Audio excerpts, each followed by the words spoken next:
Oh yeah. Oh yeah. Your boy is back. The one and only the nonprofit sector connector coming at you from the top of my house just below the roof. And man, oh man, it is warm in the attic today. It is a warm one. I think we sprung right through spring and went right into summer. It is just early June, but it is a hot one here in the attic. But people would say, Tommy D, why don't you get an air conditioner in the attic? And I was just in the kitchen getting more coffee. And my wife said, Tommy D, I'm getting you an air conditioner put in the attic, a new one. So I have one of them ones that you move around everybody, like you got to put it by the window and all this kind of stuff. She's got to hook me up. So that's what it is. That's what it is. That's what having teamwork is all about, where you can have somebody hook you up and get you sorted out so you don't melt at the top of your house. All right. So every day, every week, every Friday, that is, I come up to the attic. I do the show Philanthropy in Focus. And what would we focus on? We're helping nonprofit organizations and their leaders tell their story and amplify their message. And the thing about it for me is this has become, man, it's become my mission. It's become something I'm involved with. I'm in conversations about nonprofits all day, every day, visiting nonprofit organizations, doing content like this with nonprofits. I'm now being brought in to be the MC at nonprofit events. Did one just Sunday night at the Suffolk Theater for an organization called Blessings Across Long Island, which makes sure young children in schools go home with food for the weekend because, as many of you might know, even here on Long Island, right? Oh my goodness, Long Island's not just the Hamptons. Here, even the Hamptons, there's need, gang. But even here on Long Island, there are, I think the number I read when I was on stage Sunday night was 313,000 people on Long Island are food insecure, and over 70,000 of those are children.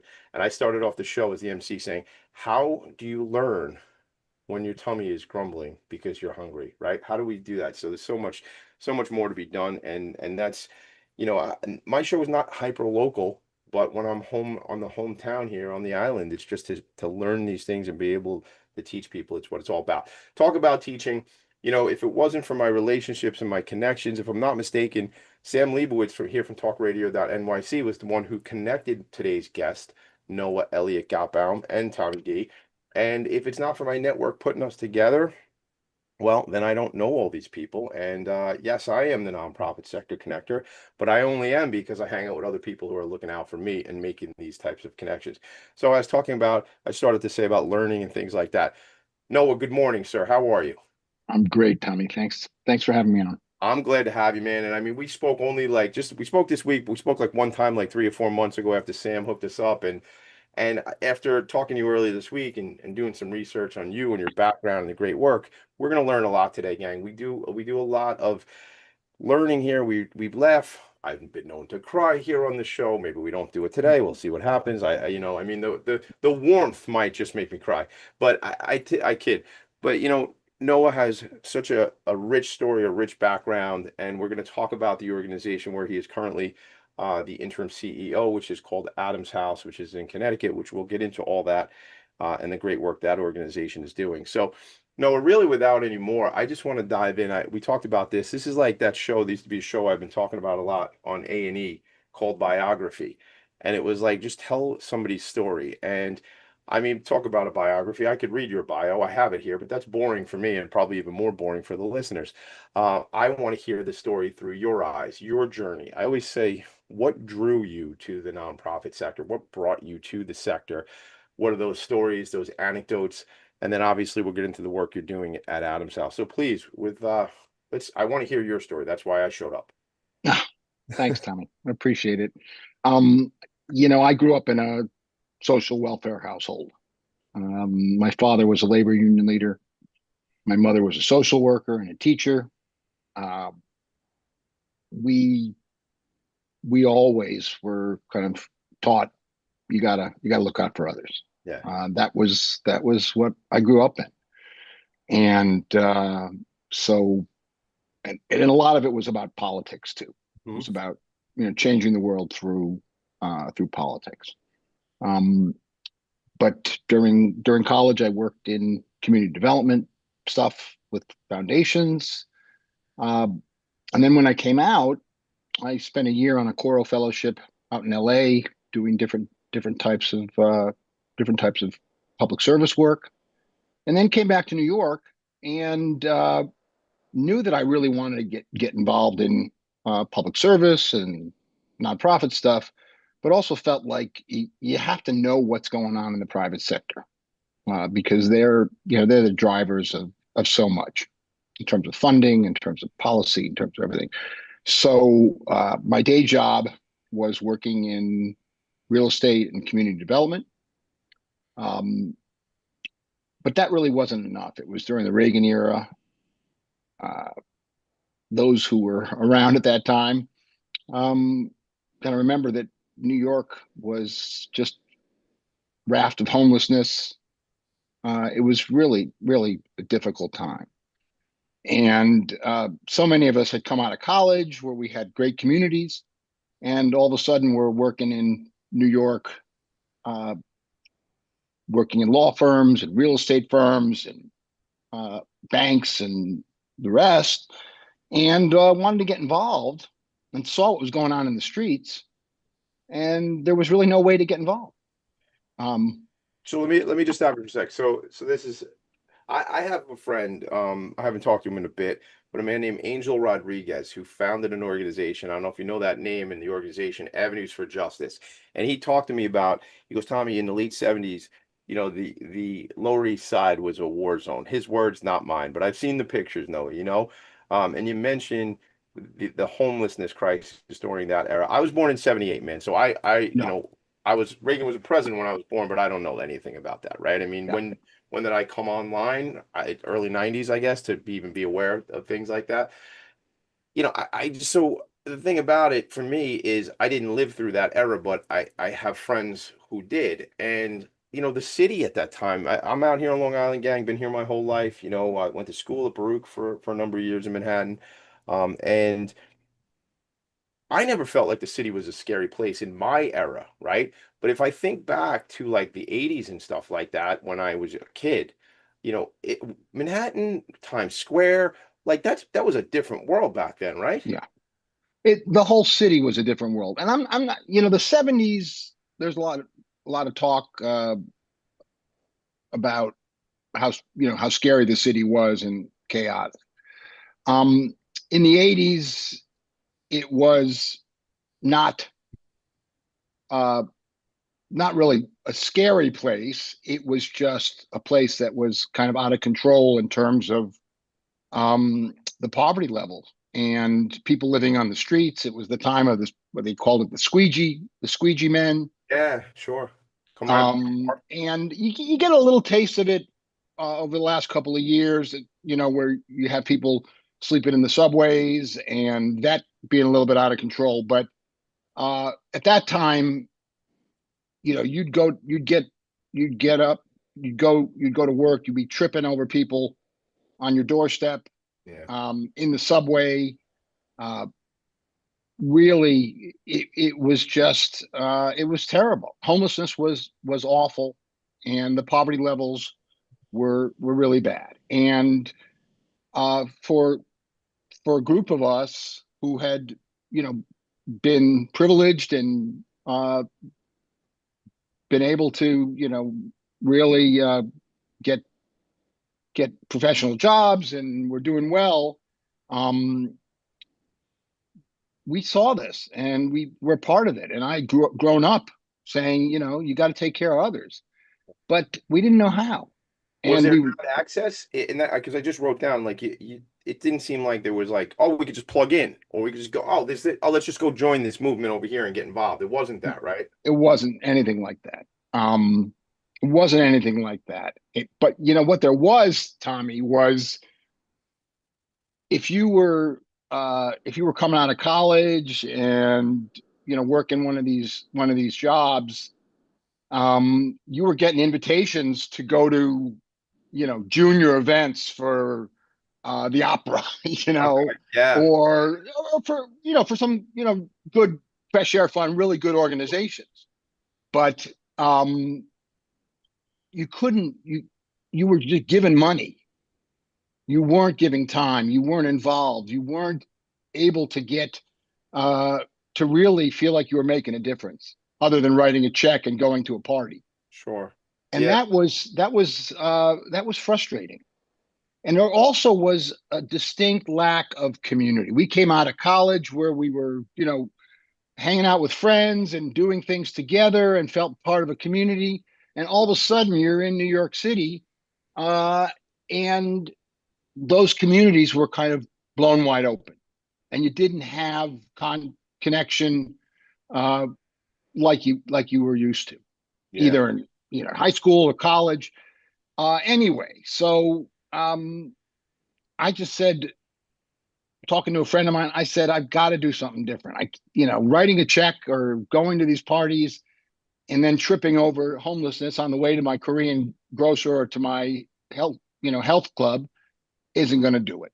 And so I pulled a bunch of friends together, and we said, let's try to get more involved. Let's try to get involved with organizations and really do some volunteer work. So what? Yeah. So first of all, I want to underscore something there, folks. You might be frustrated with things, and then you can go continue to be frustrated, or you can say, I'm going to be part of the change, and I'm going to do something about it, and I'm going to make the world a better place, and that's where we're getting to, and I want to hear about that. But I something is pressing me, and I gotta ask you this question really quick, and it might take us in a totally different direction, but we're going to get to back, I promise, to what this opportunity created for you, but. You say social welfare household. Your dad was a union leader. We're in a time in history, Noah, where unions are, trying to support the members. I grew up in a union household. My father worked for the phone company. We every 3 years in August, we were out on strike, or, the worst was in '89. I think it was 6 months they were out. And growing up, and I'm not going to say I have all the answers here, and I'm not. This is not a political show in any way, and I'm not trying to make it that the unions are there to protect the people, and that social welfare that you're talking about, looking out, and obviously these big companies don't want the unions there. Anything, I was on a show, we did this show last week, and it came up, and it was just like, I'm wondering if this sector needs to be unionized to protect the people in the nonprofit sector, to get them, to get the direct care workers who are making $17 an hour and have to work a second job just to make ends meet, when they're taking care of people's disabled children, disabled adults, intellectual developmental disabilities, people with the OMH space, and they're on the front lines living and working in group homes with folks, and they're not being supported. This is me more ranting than anything else, but I want to key into that piece about, growing up, as you say, in a social welfare home. Do you have anything to add from that union perspective about just like, God, that's how the men and women are protected by those organizations? Well, it's a great question, Tommy. And if you look at uh, income inequality, uh, really it has exploded since 1980, Reagan becoming president, because he directly attacked unions. Unions built the middle class in this country. They provide dignity, benefits, and representation. And what has happened in the 45 years, 40 years since, is that most of these folks, a lot of these folks have been stripped of that. Yeah. And you see it. You see it in people having to work, uh, two jobs and still Still not be me. food insecure. Yeah. Um, you see it in uh, the layoffs and the wage disparity. Um, you see it in the lack of benefits and Yeah. political power. It's a big deal. It's a great question about the nonprofit sector, because it's huge. Yeah. And you look, I mean, one of the biggest issues in the nonprofit sector in New York is that uh, our nonprofits can't get paid. Yeah. Yeah. You know, they're waiting a year, 18 months to get paid. And how do you carry that? How are you supposed to float that? I'm not mad at you. How are you supposed to float that, New York State? How are you supposed to float that, federal government? I'm supposed to give all these services that we know. Here goes the rant. I feel it coming. I'm supposed to, as this nonprofit, give all these services that the government could not do if they wanted to do, and if we assigned it to them, they wouldn't be able to do it. My opinion, everybody, right? But I believe they couldn't. But then I have to now float payroll for 6 months, 12 months, 18 months. I'm closing my doors. What are we talking about here? Mhm. I'm amazed by this stuff. I just Googled this really quick. In 2022, New York's nonprofit sector employed 1.3 million people. 1 in 6 private sector jobs in the state are people who work for nonprofits organizations. So, gang, I asked this ridiculous question, are nonprofits a big deal? Of course they are. Yeah, I mean it's 1 in every 6 private sector jobs is a nonprofit. 1.3 million in the state. The number, here it is. Here's the other part I wanted. New York City nonprofits employed in 22, 662,000 people. 662,025. That's a massive amount of people. That's 1 in 10, 1 in 12 people. Come on, man, that's wild.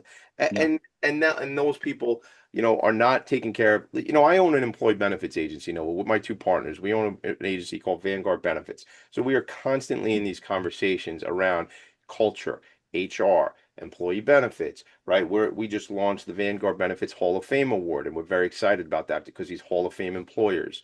And I tell you that not to pitch our company. I tell everybody that because that's what I'm in these dialogues, and we're like, nonprofits want so bad to take care of their people. It doesn't work 100% of the time. So I'm on a rant. We're all over the map as usual. I'm probably gonna, I'm gonna focus on this whole thing about more and better access to benefits. I'm glad I met you because I'm putting together a panel discussion, and we'll talk offline that it might be something you might want to be part of as it relates to these types of conversations. Well, it's an issue we have at Adam's house because we're so small that our workers are, the people who make the nonprofit run are either volunteers or they're contract employees because we just can't manage having them on contract and doing the benefits and all that for right now. And it's very tough. I remember something, not to go all the way left field, but I remember a bunch of years ago, when the Affordable Care Act came out. And this is just an anecdote, but I knew a woman who worked in a supermarket, and she got her benefits from work. And the supermarket, I'm not going to mention their name, but they brought everybody down under full time, so they didn't have to give them benefits. So this woman had to go get a second job, a second part-time job, and neither one got her health insurance. So this was like the stuff that it's just so tough. We could sit here and rant about different things. I'm glad you're here. When we come back, what I want to do, we're going to take a quick break. We come back. I want to get into, you saw this challenge, you saw this problem. I call it an opportunity. There was lack of community for folks coming out of school, young people who are, on trajectories, on successful career tracks. But we're saying we want to give back, we want to make impact, we want to be more involved. And that's where when we come back, you're going to tell me what happened from that. How's that sound? Great, Tommy. Thanks. Very good. We are right back. Philanthropy in Focus. Are you a conscious co-creator? Are you on a quest to raise your vibration and your consciousness? I'm Sam Leibowitz, your conscious consultant, and on my show, The Conscious Consultant Hour, Awakening Humanity, we will touch upon all these topics and more. Listen live at our new time on Thursdays at 12 noon Eastern Time. That's The Conscious Consultant Hour, Awakening Humanity, Thursdays, 12 noon on talkradio.nyc. Are you a high-achieving, growth-oriented leader? Are you interested in developing your authentic leadership while creating a healthy, inclusive workplace? Hi, I'm Dr. Mira Brancu, host of The Hard Skills on talkradio.nyc at 5 p.m. Eastern on Tuesdays, where we discuss how leaders develop the hard skills needed to make a greater impact.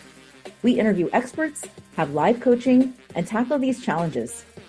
Listen to The Hard Skills on Tuesday at 5 p.m. Eastern on talkradio.nyc. You're listening to Talk Radio NYC. Uplift, educate, empower.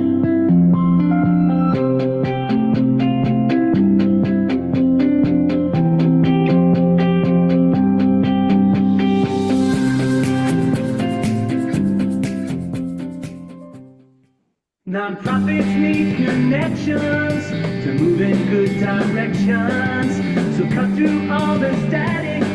Join Tommy in his attic. We are back. Tommy's gonna do a little singing. Actually, I try often I try not to date where we're at, because you may find this 100 years from now and you go, oh, I missed that event. It was 100 years ago. But I will tell you, tomorrow night, I am going to see the Goods, Brendan Levy, who is the singer of the song you just heard, Nonprofits Need Connections. Brendan and I wrote that song together. Brendan Levy, singer of Damaged Goods, will be playing at Docks down in Island Park, South Shore, Long Island. I will be there. I love seeing that. They used to be called the Goods. Noah, that's my friend. He's with the Queens Chamber of Commerce. He's the vice president of business development at the chamber. He's a good friend of mine. And his band back in the 90s, they had a deal and they were called the Goods. But since they're old men now, they renamed themselves as Damaged Goods. So Damaged Goods will be playing out at Docks. Now the place is probably going to be packed. I probably can't even get in now. Forget it. Brendan, I'll be waving from the parking lot. All right, so let's get into it. So tell me, yeah, we're right up against this story. It took us to a break. You come to this crossroads, right? Where I guess you could have just taken those donation checks and gone to the Met, opera, junior opera people, whatever that looked like, right? But then what I'm hearing from you, and I'm hearing from your heart too, is that was not the change that needed to be made. That wasn't you didn't feel the impact of No, what could be changed. not at all. Yeah. Not at all. And we wanted to make a difference. So, and I knew that my friends felt the same way. Yeah. Yeah. That they had, they just said, we got to get involved. We got to do something. Right. And we spent the summer, group of us. I pulled a bunch of friends together, and we each said, let's just go out and try to volunteer, do work with wherever we want. And that was the time of the welfare hotels and the homeless hotels. So I went to try to volunteer there. I had friends who were trying to volunteer with seniors, kids. Anyway, it was almost impossible. Impossible meaning like I mean, again, it's a paradigm situation, right? I know the paradigm. I call a bunch of nonprofits and say, can we do a volunteer event there? It's going to happen, right? So, but again, I live in 2025, so that just didn't exist, that level of access. Yeah, you'd call up an organization, you wouldn't get anybody. They wouldn't have a volunteer coordinator. If they did, you had to go in for weeks of training, and you could only volunteer on Thursdays for 2 hours every week. It was not flexible. It was isolated. If you could get through to it. And the city had this place called the Mayor's Voluntary Action Center, which was pretty useless. Mm-hmm. And we all got back together at the end of the summer and just said, this isn't working. Everybody was trying to do, let me just get the context right. You were going out trying to find opportunities. You kind of guys like, okay, break. Everybody go try to figure this thing out. And then everybody's coming back and going, we're unsuccessful here, man. There's like, this is broken. I'm looking at the website right now. And well, I'm not going to tell, you'll tell them the name of the organization in a bit. But in 1987, a group of friends who wanted to volunteer found themselves frustrated by the fractured nonprofit landscape, making volunteer opportunities hard to find. They wanted a centralized way to organize efforts and access communities, right? I mean, so everybody went out, let's go, check it out, break, and then come back and go, this is a mess. My words, but that's what it sounds like. So what we did was we first, as a group, we started to do some volunteering stuff. We offered meals on Thanksgiving. We did a couple things. And then we just said we need a new paradigm. We need a new organization. And so I wrote the business plan for what has become New York Cares, and it was essentially making volunteer work, direct access work, more accessible and also community based. And our very first fundraisers were not fundraisers. We said we want to get community together. We don't want you to give money. We want you to bring something and bring your time. And so let's talk about that. Let me just stop you there and talk about that. By the way, gang, NewYorkCares.org. I'm sharing the website. I'm on the part of the story that that Noah and I are talking about. But what did that mean? They weren't fundraisers. They were bring somebody. It was more like friend raisers. They were the first ones we did in down in Rothman's. Ken Gidden was one of our board members who was starting up a clothing store, and we said, we don't want you to bring money. We want you to bring clothes. Just bring something that you can donate. Okay. And we thought we were going to have 50 to 75 people. We had 300. Come on. Oh man, talk about underestimating, the interest, huh? That's a home run. Oh man. And then we did another fundraiser where we asked people to bring books to support the library. Don't give us money, just give us books. Now, that we were lucky because we could talk about how you start a nonprofit, but we had a couple of angels who gave us some foundations, and friends who gave us some good donations to help us get started and get off the ground. Anyway, but it was not just making volunteer work more accessible, it was also about community. Mm-hmm. So that the volunteer opportunities were group volunteer opportunities. Yeah. So 10 folks would go up to a Covenant house and volunteer for a couple of hours. And we evolved that into literally now New York Cares has thousands of assignments every week. Yeah. And they're usually group assignments led by volunteers where you can do something for an hour a week, an hour a month, something for a year special. And we also get corporations involved, very involved in terms of their employees pitching in. But it was a community building exercise, and it really helped energize a lot of the nonprofits. I mean, literally working with hundreds of nonprofits in New York. And ultimately what happened, New York Cares morphed into a worldwide organization, not independently, but there were offshoots, either CARES organizations or what were known as hands-on organizations. They're now all over the world. Margaret Mead, never doubt that a small group of committed citizens can change the world, because in fact it is the only thing it ever has. I mean, what happens, Noah Gotbaum, if you decided to just put your head down and not you and your friends? It isn't just you. I know it's not an ego thing, but what if you didn't do the work? I always question these things. What if, and that's life though. That's the whole thing. That's the whole ball of wax. It's like crossroads. I can just go this way, but I went that way. Is that Robert Frost? I think it's Robert Frost. And it's like by making a decision, and a decision gang, Tony Robbins used to have this thing about decisions. It's to cut off anything else, the decision to go in this direction and to cut off all the other things, burn your ships, burn your boats, whatever it might be.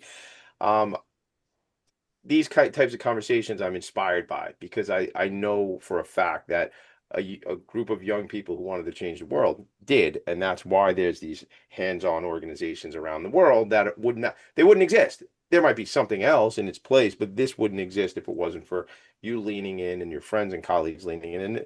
And shout out, as you mentioned, some angels, because we do know that somebody has to fund certain parts of these things for them to actually work. And when we come back, we'll talk a little bit about strategy and fundraising and programmatic stuff, because I want to get into what it looks like to be an interim leader and how that's worked for you. And then obviously we're going to talk about Adam's House, and we already referenced it, some of the challenges at Adam's House, just because of the way the sector is set up. But the thing, who listens to my show? Well, friends of mine, people I'll never probably meet, and leaders of nonprofit organizations and board members of nonprofit organizations, and somebody who wants to join a board or who wants to work in the sector. So having somebody like you to drop so much knowledge that we're going to continue to go into today, I think is just a boon to my listeners, and certainly a boon for the community. So I'm appreciative that you're here. When we come back, we'll go into, what was kind of the next step, some of the spaces you stayed along the way, and we'll get into Adam's House when we come back. Sounds good? Sounds good. Thanks, Tommy. You're welcome. Right back.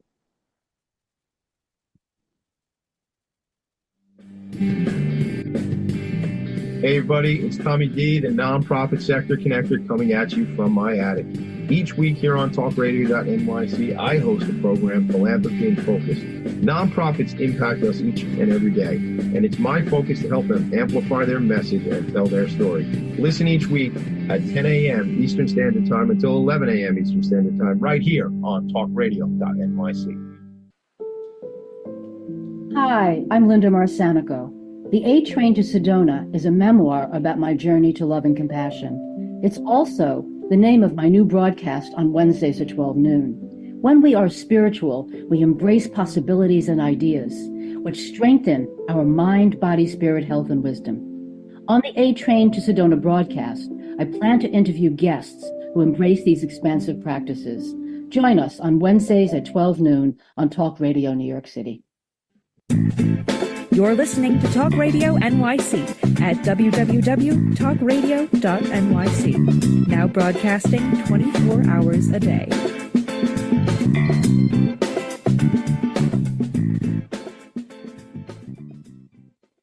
Nonprofits need connections to move in good directions.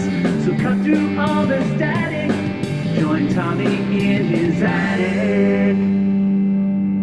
So, how about to this day are you with New York Cares, Noah? Is it still something that's always in the background? You always have a connection to the organization?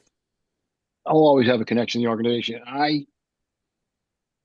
What happened was I ended up, I didn't want to run the organization. I became the first board chair. I went off to graduate school, and then I was very interested in what was going on in Eastern Europe and community development there. So I ended up moving to Europe, and I thought I was going for a year or two. I ended up going for 15 years, and was working in the private sector. Enjoyed it. Met my wife. My kids were born there over in Europe, and then finally ended up coming back to New York. And then I got back on the board of New York Cares, which I completely enjoyed. And then my life took a real turn. My wife passed away in 2007 when I had, three young kids. Wow. And it was quite sudden. I had a business at the time, and I had to close it down and focus on my kids. Wow. And that ultimately led me to getting involved with Adam's House and more focus on the nonprofit sector. My kids were in public schools and I started to get involved in education, and I was elected to the school board, and I ran the school board on the Upper West Side in Harlem, and finally decided that I really wanted to be focused full-time on nonprofit work, and was asked to run a homelessness and housing organization up in Connecticut. And I said, this looks great. And so I commuted for a while, and then I moved up to Connecticut and was running an organization that was called Bridgeport Neighborhood Trust. And I didn't realize that it was really in trouble. It was in dire straits. Where you came in at the C-level, executive director, CEO, or something like that? I had done stuff in housing and community development. And so when I sent my resume to some nonprofit headhunters, they said, well, what do you think about Bridgeport? And I just said, I looked into it and I just said, this looks like, a great opportunity. So I came in as the CEO, but I came in after they had a founding executive director there for 15 years. You were the next in to that role? I was the next in. And Yeah. again, I wasn't told that they were about 3 months from closing their doors. So that's an interesting part of the story, but I want to hone in on something else that I think in our sector and the for-profit sector, I think is relevant as well.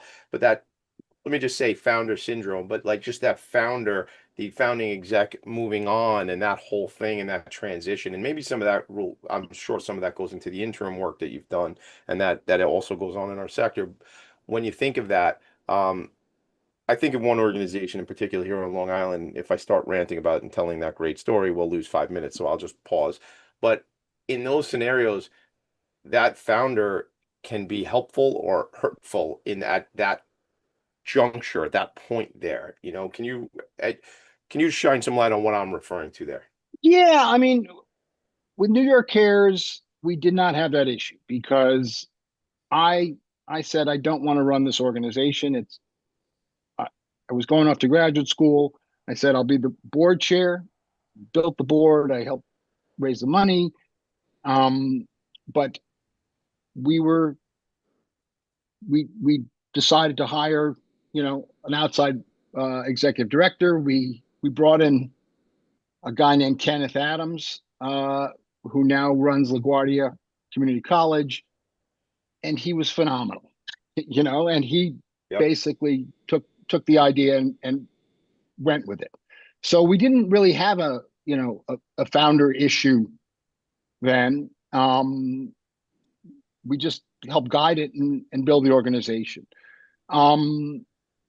In Bridgeport, we had there was just an absolutely wonderful kind of a founding executive director, who built the organization from the ground up. That's great. But it was just time. She decided she wanted to move on. Yeah. Great woman named Liz Torres, and there was a leadership vacuum Mm-hmm. for a while, and finances were difficult, and so the board I didn't know it, but was basically deciding that they were just going to end up merging with another organization. Wow. And so that was an option before you were coming in. Maybe we're just going to merge, or I didn't know it, but it was an option even while you were coming on board. When I came on board, they said, they were going to hire a consultant to look at the merger. Wow. That's that's day one. Hey, here's the cafeteria, here's the break room, and oh, by the way, this is what we're doing. That's tough. And I just said, time out. You hired me. Let's take a look at this. And I did, and I just said, I think we can make this work. How long were you there? I was there for almost 3 years. Okay. And it's still now, where is it now? We rebranded it. We tripled our private donations. We tripled our government contracts. A lot of the affordable housing that had been built was in the middle of being built, had stalled because it wasn't financed, and we restarted those and got them going, and then the organization, which did a lot of counseling work, housing counseling work, we this is the organization, right? Building Neighborhoods Together. Building Neighborhoods Together. Yeah, we rebranded it because it wasn't just Bridgeport. It was we serviced the whole state. Wow. And also for fundraising purposes, the potential to raise money throughout Connecticut, and especially in Fairfield County, was tremendous. But if you say that you're just Bridgeport, right, people are not going to want to necessarily be part of that. Even if you're doing the work all around, the thing is, it said Bridgeport, right? So that's like a branding issue. So that's why you rebrand. Yeah. But even if we were only doing the work in Bridgeport, people don't know it, but Bridgeport is part of Fairfield County, which is one of the richest counties in the country. Okay. And people want to help their neighbors, but if they don't, if they don't feel connected, they don't know. They don't necessarily get involved. And so we broaden that, and ultimately we were very involved in the state's COVID efforts, because they were giving out money to keep people from being evicted, eviction prevention. Mm-hmm. And so we really ramped up our counseling work, and ultimately Building Neighborhoods Together has really focused much more on housing counseling than on providing uh, affordable housing, because that's a very tough business, and you need thousands of units to make it work.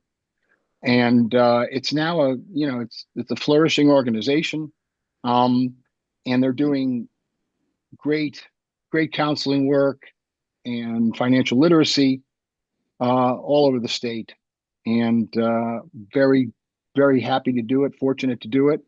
And then I stepped down and started to advise and coach in the nonprofit sector, mostly on strategy and fundraising, which I really enjoyed. The coaching side has just been tremendous, but also the consulting work. And one of the clients I was working with told me about Adam's House. So let's talk about Adam's House. Tell me about it. First of all, thank you for sharing, and my condolences on the loss of your wife. And certainly life is interesting, how we transition when things impact us and we go in different directions and things like that. But let's talk about Adam's House, and let's talk about, the importance of grief support. Let's get into that. I will share the website while you start to have this conversation with me a little bit. Yeah, it's a little known fact that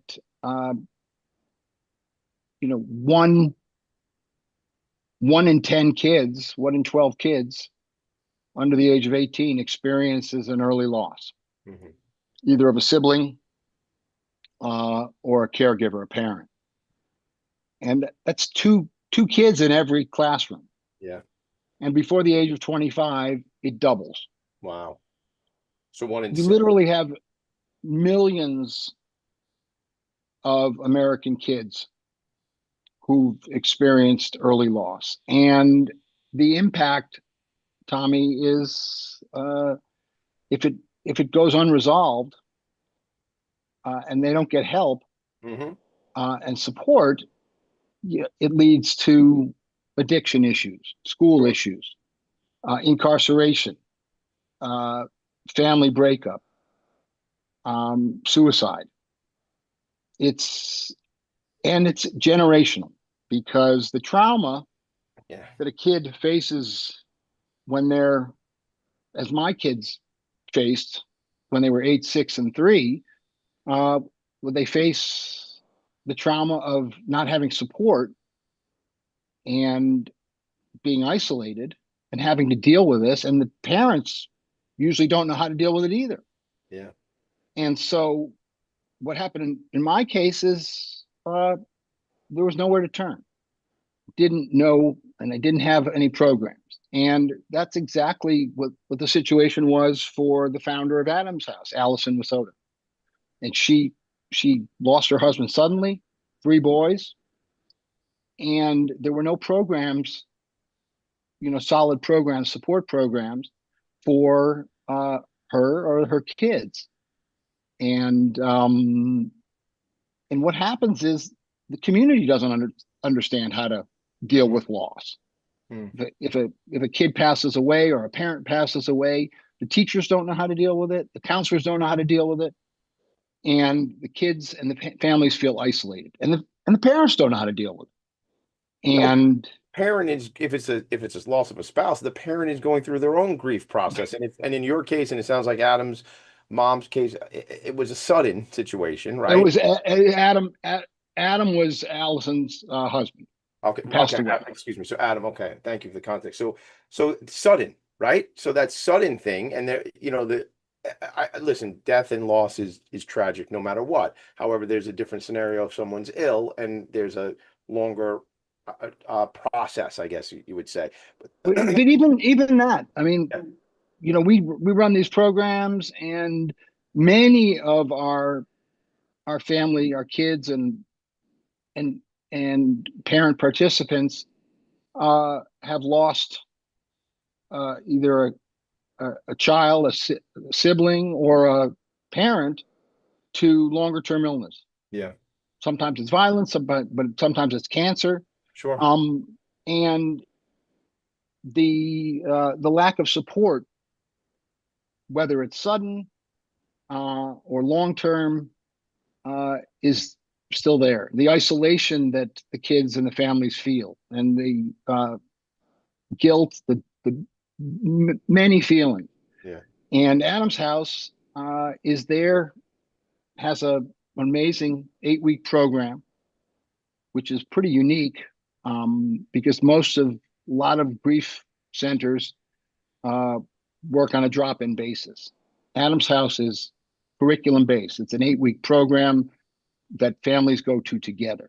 Let's do this. Now, let's take a quick break, come back, because then I want to hear all about the programs of the organization. So we're going to break quick. We come back and we'll finish going into the programs and the work that this important organization is doing. Right back. Great. Were you an essential worker during the pandemic? If you needed to learn stages of epilepsy, did you depend on advocates? Did you use new innovations to cope with mental and neurological issues? Maintaining high quality of life and keeping good mental health are what we all strive for. I'm Frank R. Harrison, host of Frank About Health, and each week top healthcare influencers, professionals, and innovators answer these questions and more. Stay tuned on Thursdays at 5 p.m. on talkradio.nyc, and I will continue to be frank about health with all of you. Ready to serve up success with a splash? Hi, I'm Bruce Kramer, aka the corporate cockroach. I'm the Renaissance woman, Angie Snowball. And I'm your strategy doctor, Dr. Navtej Desange, inviting you to serving up success with a splash. Join us as we shake things up with real talk and real strategies centered around awareness, action, and accountability. And yes, there really is a cocktail involved. Please join us and sip your way to success. Serving up success with a splash, where wisdom meets happy hours. Cheers! Cheers! Cheers! You're listening to Talk Radio NYC at www.talkradio.nyc. Now broadcasting 24 hours a day.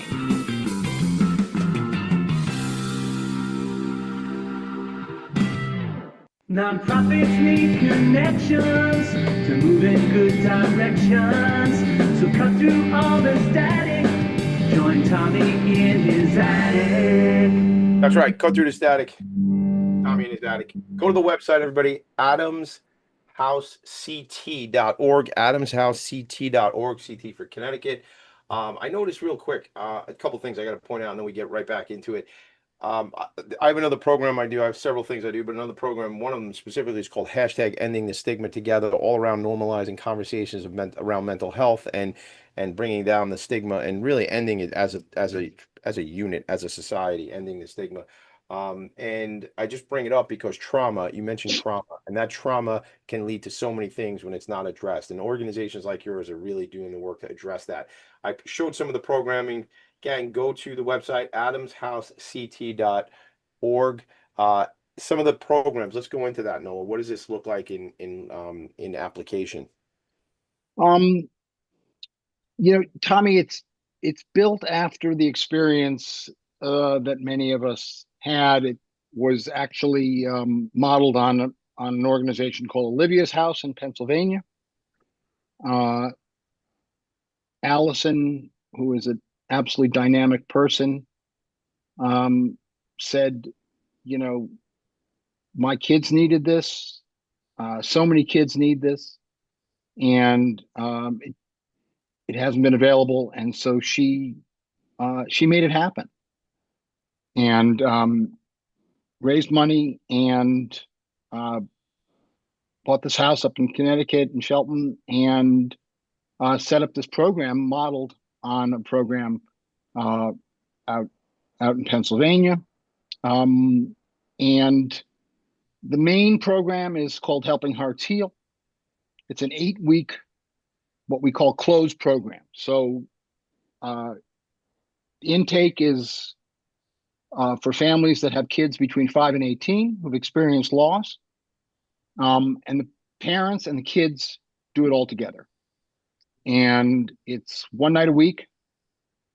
You have to start with a group, you finish with a group, and there's a fixed curriculum. Mm-hmm. Every week we do a different topic. And it's transformative. Yeah.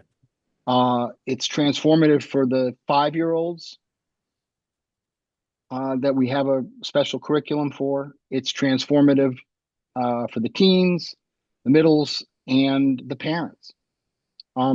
Because so many of us, we have, what do you do? Do you not mention the person who's passed away? Do you take away the pictures? Yeah. No. Or do you talk about it? If you talk about it, how do you talk about it? Is it, we really try to kind of celebrate the people we've lost, but also it's a peer support. So everybody in the group again meets every week. They become completely close. You can't believe how close these groups become. We're usually doing about 25 parents and kids at a time over an 8-week session. And again, different topics each week: memories, emotions, feelings. And it's really the first time for most, certainly the kids and the parents, to be able to talk openly.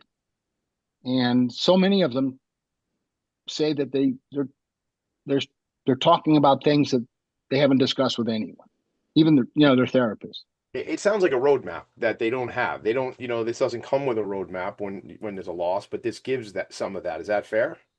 Well, it's fair in terms of the curriculum, Tommy. Yeah. But Allison likes to say that everybody's grief journey is different. Okay. Sure.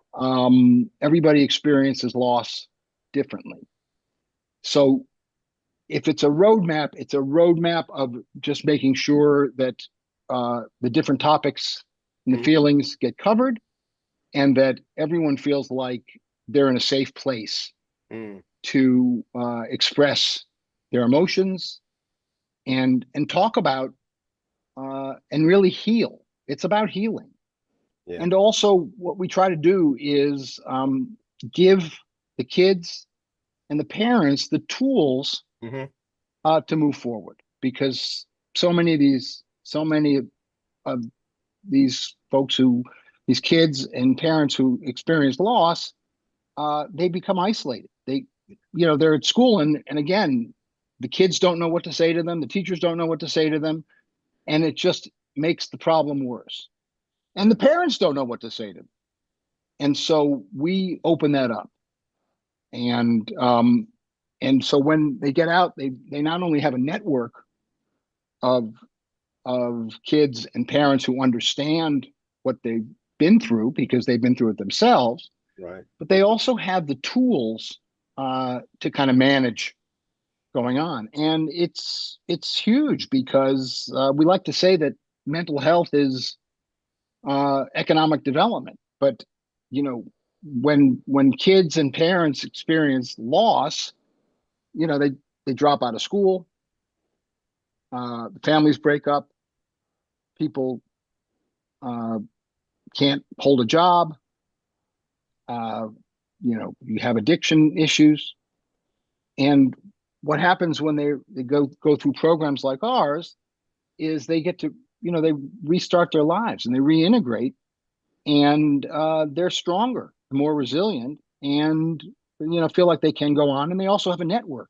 Yeah, that support system is huge that you're talking about. Just to have people who understand what I'm going through. Again, it's an individual situation, but to have people who have some awareness of it. Everybody's, as you say, is going to grieve differently, but to have somebody who you can call who gets it, who has that similar experience. Well, and they're spending 3 hours a week for 2 months talking about their own grief and own loss.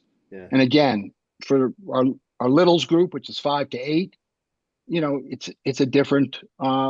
We do a lot of artwork and working with those kids, up to the teens who generally don't want to talk about anything and don't really want to be there, and then they end up saying, can we come longer? Yeah. Or can we do another program? I mean, so much of it is like there's somebody who looks like me who's going through the same thing I'm going through that I didn't know that anybody else was, right? The other kids in my class don't get it. They don't know how to engage me. They care. They just don't know how. But here, these individuals know what I'm dealing with, right? Well, and also they're holding so much in. Everyone is holding so much in, Tommy. Yeah. And this is about, opening up and sharing. How can we? Sorry, Noah. How can we help? How can we get involved? What does the organization need? Yeah, that will come back for that one. You want to do another episode? We need, and one of the reasons that I've tried to help there is we want to expand. We have a waiting list of a triple-digit waiting list, over 100 kids and families who want to get into our programs, and we have the capacity. We just don't have the money. Yeah. And so we need to branch out, raise money, and do a little bit of what we did in. We want to bring our programs. We have participants from all over, from the New York State border all the way up to New Haven. But we really need to raise money, and that's a tough thing to break into if you're a less than $1 million organization. Yeah, we know, and the majority of organizations, as we know, on the pyramid of nonprofits are significantly on the lower end. I mean, the top of the pyramid are the majors, and then there's many, many small organizations. I want to bring you back on another. Maybe we have a Facebook Live. Maybe we bring Allison on, talk about fundraising, talk about strategies. I want to get you connected to the Nonprofit Resource Hub, which is an organization we founded. Everybody go to nonprofitresourcehub.org. I'm one of the founders of that. For you and I know I'm throwing in the chat, but we'll have a conversation, next week about some different ways to connect. I thank you for being here. I thank you, Allison, for what you're doing from an organization perspective, for creating this organization, and in memory of your husband, Adam, to just be a change maker and making the world a better place as a legacy to him. And this show that's what this show is all about for me. It's just about continuing to have these dialogues around the important work nonprofit organizations are doing. So I want to offline, you and I'll talk. You tell me how we can help, how we can get you guys connected to some of the different resources and efforts I'm involved with. We need volunteers. We need to raise money. We're going to expand into the urban areas because it's low-income families, which make up a lot of our participants, experience loss at a much greater level than their peers. I got one quick question, then we got to go. Do you know Vince Santelli and and my friend Bob Kozlowski? Because I know you guys got connected to Shelton, so I'm sure you know Bob, who's with the PD there in Shelton, and Vince over at the Veterans Home, right? Yeah, Vince. Vince and I worked very closely together when I was at BNT in Bridgeport. I thought you were doing amazing work, homes for heroes, and there are phenomenal nonprofit organizations everywhere, people doing God's work. We just need the support. We are Adams House, AdamsHouseCT.org. But people can volunteer. Yep. And give their time, and we need financial help. We got to leave it there. They need support. They need help. You want to do that, you go to AdamsHouseCT.org. I'm the nonprofit sector connector. Got to get out of this attic here before I melt. Everybody, make it a great week. I'll see you back here next Friday. Noah Gotbaum, thank you for being here. Appreciate your friendship and the connection. Make it a great day, everybody. See you. Thanks, Tommy. Profits need connections to move in good directions. So cut through all the static. Join Tommy in his attic.